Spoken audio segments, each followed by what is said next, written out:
Hey there you lot, welcome back to Fat Glenn's Fish. Time for another update. I've had a strange sort of week, some real highs, a couple of lows. On the whole, I think I'm in front, but we'll discuss that in a minute on the other side. See you soon.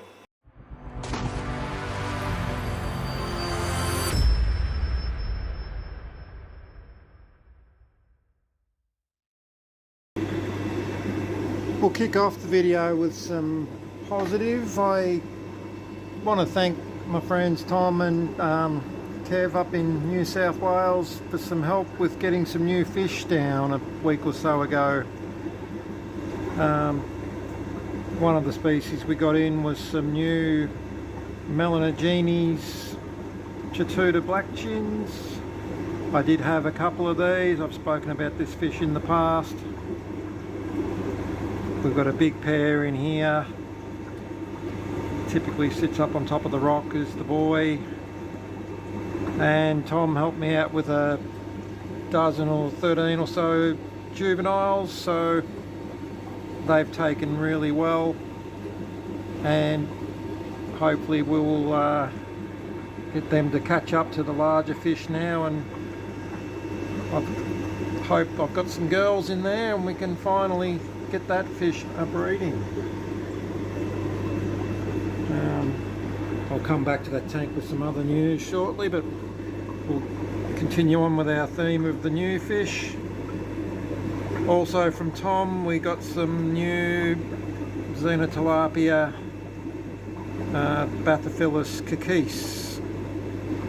There's, I think, 8 of these in here. A couple of these did struggle out of, they made the trip down, but I got a bit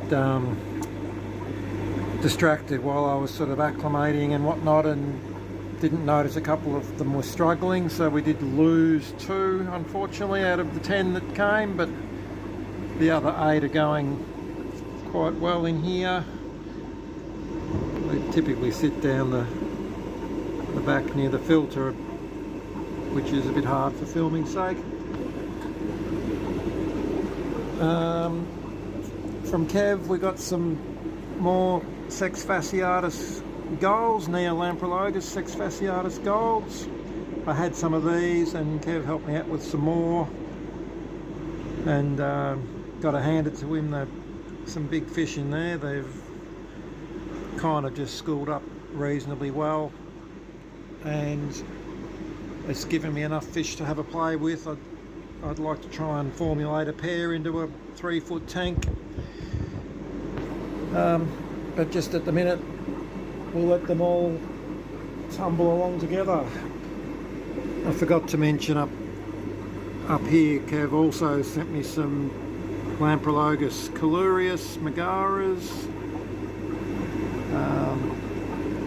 It's a fish that I've had on and off many times over, and I've just struggled to get to breed for whatever reason, but we've got some more of these to have a play with, and I'm just waiting to see if like a pair kind of take up a part of the tank where I can work on getting them resolved into a smaller tank to be species only.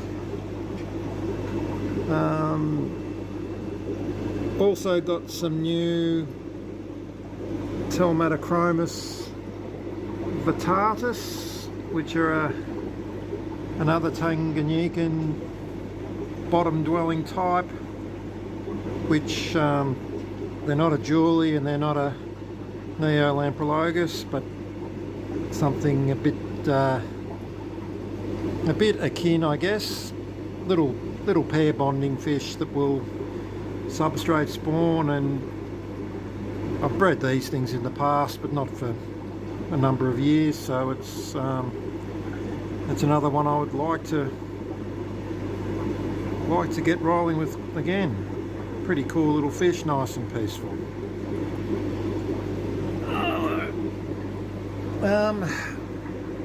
Had a bit of a crappy start to my day today. I came out to find this tank in a terrible state, and unfortunately I've lost several fish out of this today, and for no good reason. And this tank's actually failed me twice now, with just randomly the two filters I've got running in here are both a bit inclined to stop for not much of a reason, and then twice now it's happened where they've both stopped and we've had no oxygen. So I came out here today hoping to actually strip. I reckon I had 8 of these Bertoni holding the last time I noticed, and then today I've come out and we've managed to rescue enough of them that I'll still have a good colony. A couple have perished, but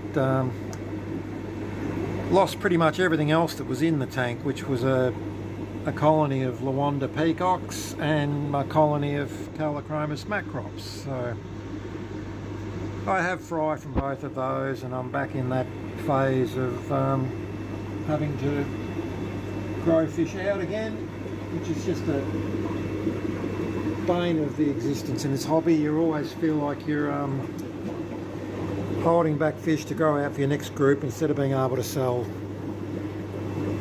And about a week ago we had the sort of tipping point with this was the Horii tank, where some of these boys had finally gotten a bit too big, and what often happens with me, unfortunately, is I'm too busy to notice that I've had a dead fish in a corner somewhere that's causing that spike. So I've lost a few Horii, unfortunately, and once again I've got fry to start over with, but that's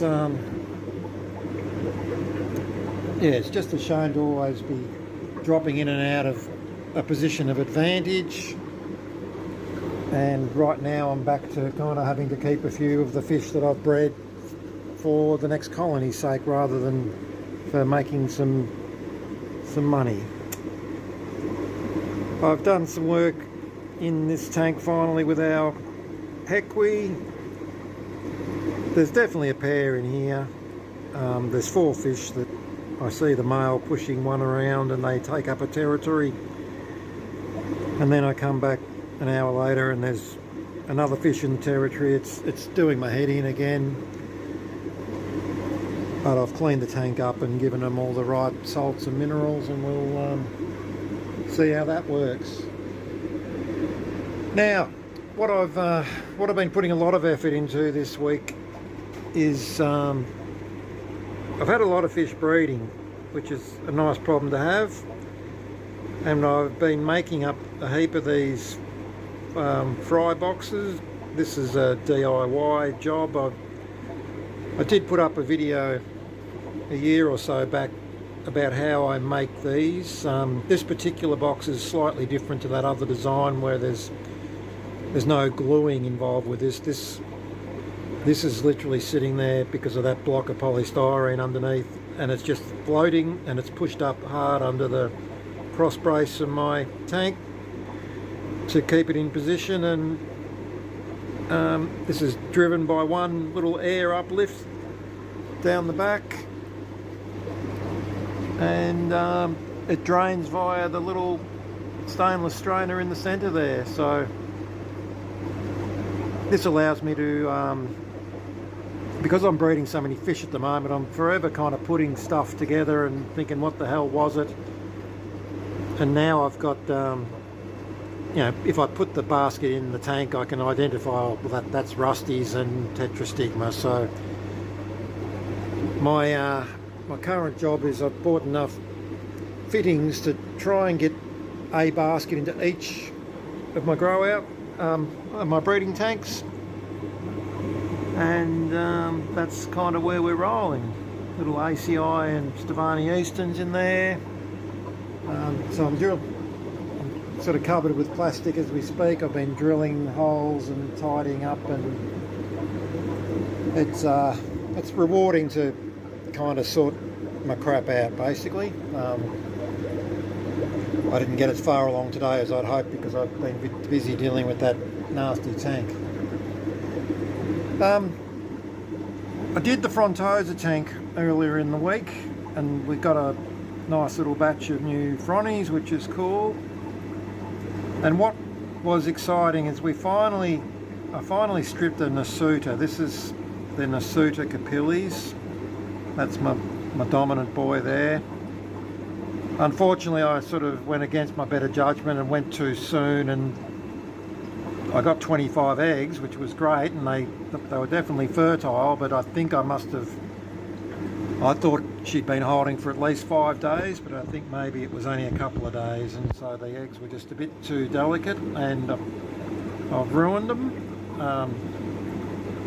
But at least we know that they're finally sort of ready to rock and roll, and the boy's got that bit of black about him here, so that's apparently a good sign of things to come.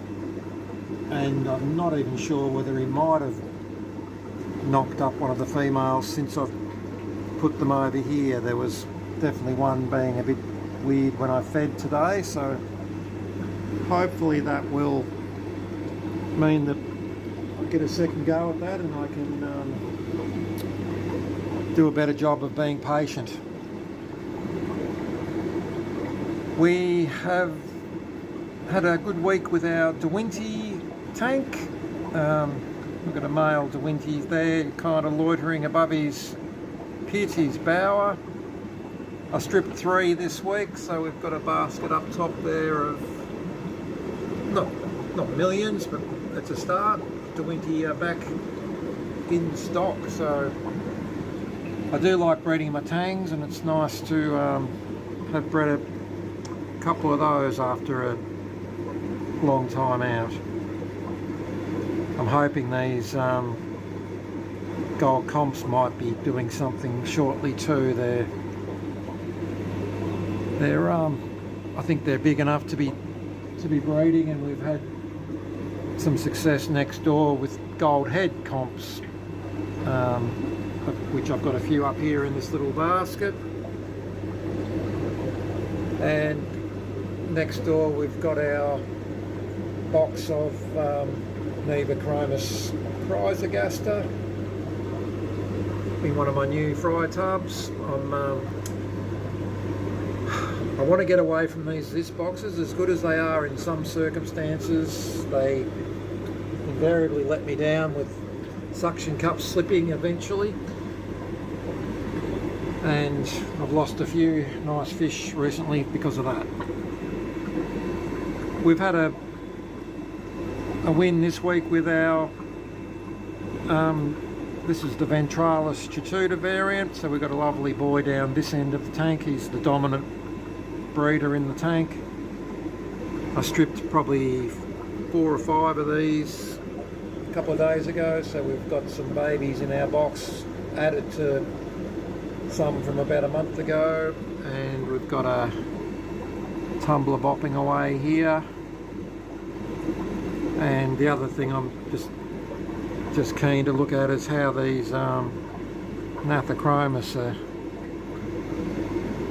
behaving. This tank had gotten quite green, so I wasn't able to see much of what was going on with them, but still got 3 fish here. Still think it's a trio. So we just keep on waiting. And we're back to where we started filming now, with